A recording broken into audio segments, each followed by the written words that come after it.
Section 5.2.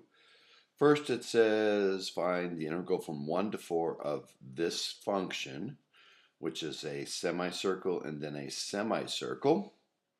And if we're going from 1 to 4, well, we need to find this area, which will be negative, and this area, which is positive, and add them together. So this is a radius 1 circle.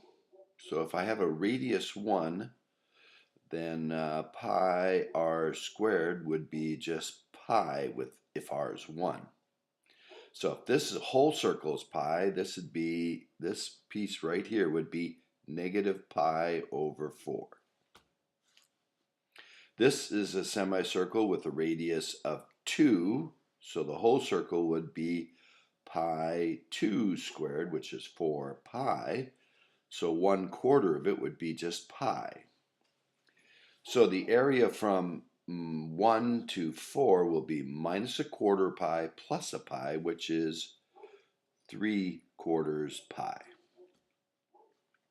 And the area from 1 to 6, well, that'd be 2 pi minus 1/4 of a pi, which is 2 is 8/8, so this would be 7. No, 2 pi is 8/4 minus 1/4 is 7/4 pi. Okay. 16. It said make this integral be as much as possible.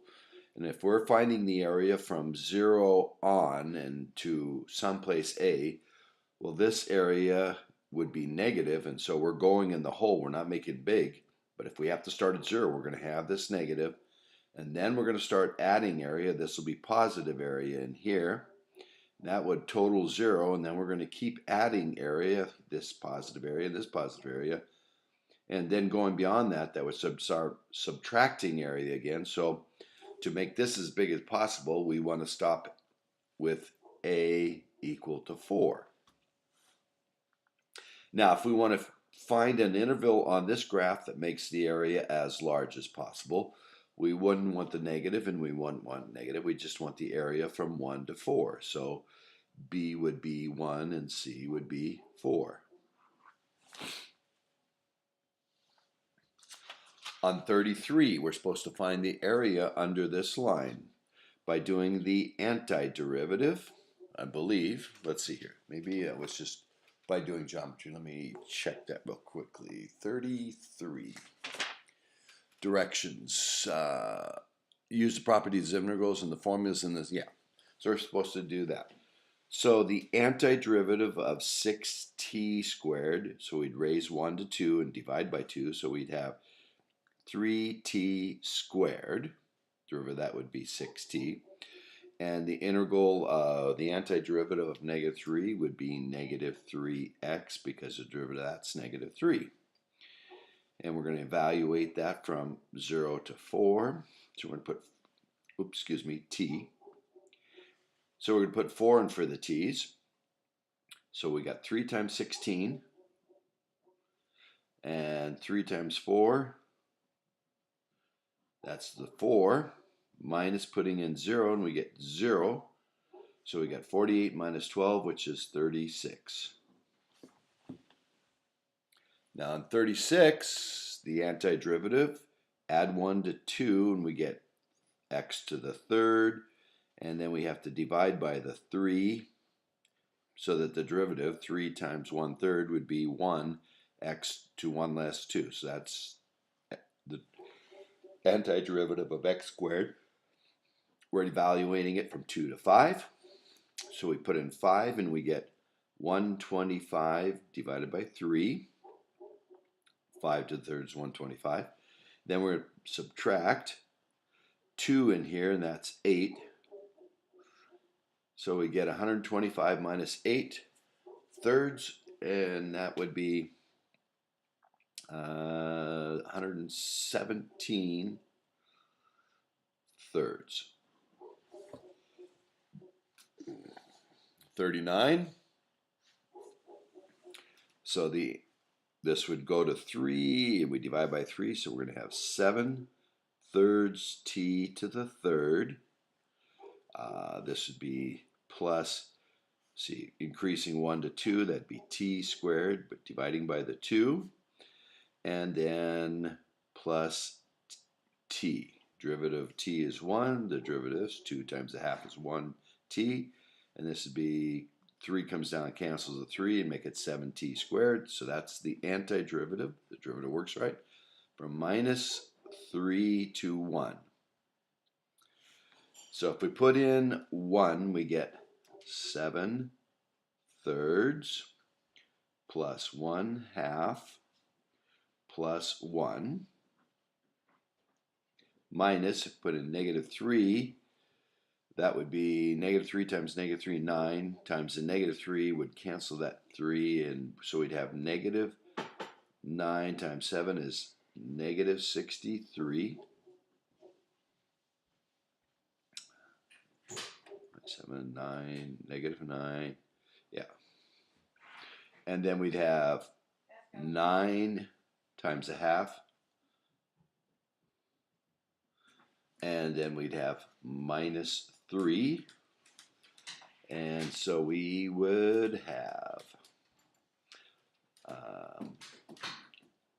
a half minus 9/2 would be 8/2, or -4 from this and that. And then we would have plus 1 and plus 63 and plus 3 plus the 2 1/3. So the 3 and the 1 and the -4 cancel, and so I have 63, 64, 65 and 1/3, if I didn't make any mistakes. And then 42. Antiderivative of x squared would be 1/3 x to the third. 3 times this would be 1x to the 1 less x squared. Going from a to a squared. So we put a squared in here, and we'd get 1/3 x squared, or a squared to the third, which would be a to the sixth, minus, then we put in a, and we get 1/3 a to the third. That's all we can do with it. Unless you factor out, you could factor out 1/3 a to the third, and we'd have a to the third minus 1. You could write it that way also. All right. 48's a little bit longer problem. It says use the limit to show that this is b to the fourth over 4. So the definition of the limit definition is the limit as n goes to infinity of the sum of I going from 1 to n of, let's just do, you can do left hand or right hand, it doesn't matter, so I'll just say f of starting at 0 plus, this will be right hand, the change in the deal would be b minus 0, which is b over n times I. That's the width of the interval times I, so we'll start at 0 plus b over n. All that times the width of the interval, b over n. So we would get the limit as n approaches infinity. We can take the b over n over in front of the summation, b over n, and we'd have sum as I goes from 1 to n of 0 is nothing, so we just have b over n I, and we have to plug that into f, so that'd be b cubed I cubed over n cubed. And the b over n is out here. And then we can take this out of the summation out here with that. So we're going to have the limit as n approaches infinity of the sum as I goes from 1 to n with b to the fourth over n to the fourth of I cubed.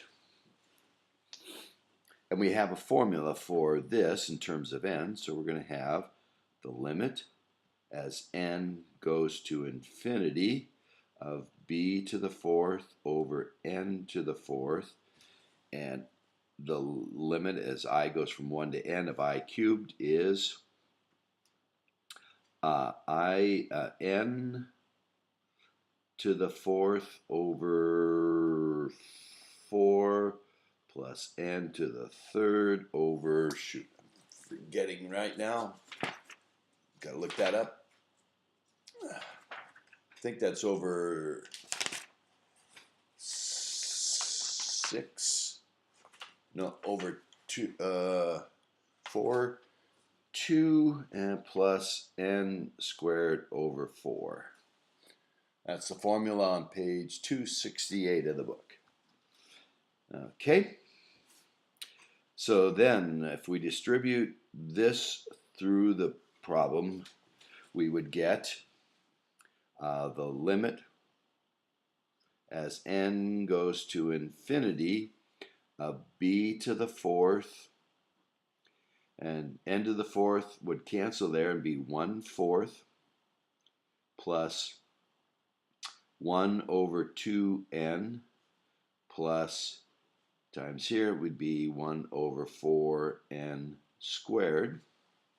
And as n goes to infinity, this fraction would go to 0 and this fraction would go to 0 because the denominator would get very large, and we'd have only left b over 4, b to the fourth over 4, which is what they wanted us to come up with. Okay. 60. It says write this as one integral. And so if we got some kind of function and we're finding the area from 2 to 9, that's what this would be. And this one's the area from 4 to 9.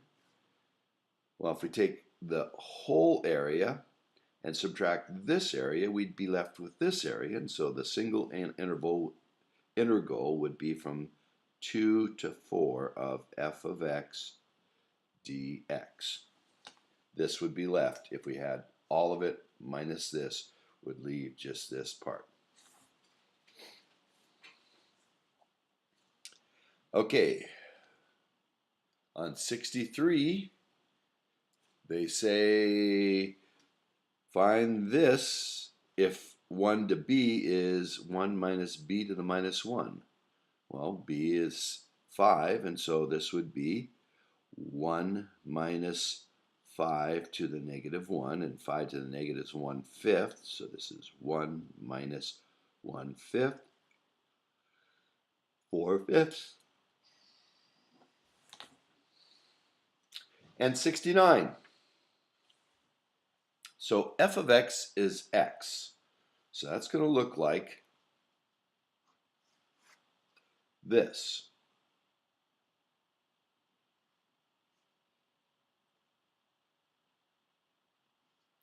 If that's the x and y axis, and that's 1 and 1 and so on. Now, if we want to get the absolute value of the area to be a half, so the area of this would be 1/2. The area of this would be 1/2 in absolute value. It's a negative half. If we go from -1 to 0, it would be a half. So we could do from -1 to 0 or from 0 to 1, and the absolute value of those would be a half. But we also need to have the absolute value of this function, which would look like, would look like this. to be 3 halves. So if this is a half, and we took this one, and half, we went from -1 to 1, that would be a half plus a half, but that's not 3 halves. So we need to go a little bit further. We need to pick up another half. So if we go from -1 to 1 and did the absolute value of all that area, well, that's minus this plus this, that would be 0. So we have to get another half in here. So if we want this area to be a half, or this whole area to be 1, then this area would have to be 2. And for that to be 2, it would have to be the square root of 2 times the square root of 2. And so if we go to square root of 2, this area would be 1 half of 2 times square root of 2 times square root of 2, which is 2. This area would be 1, and this would be a half. And so if we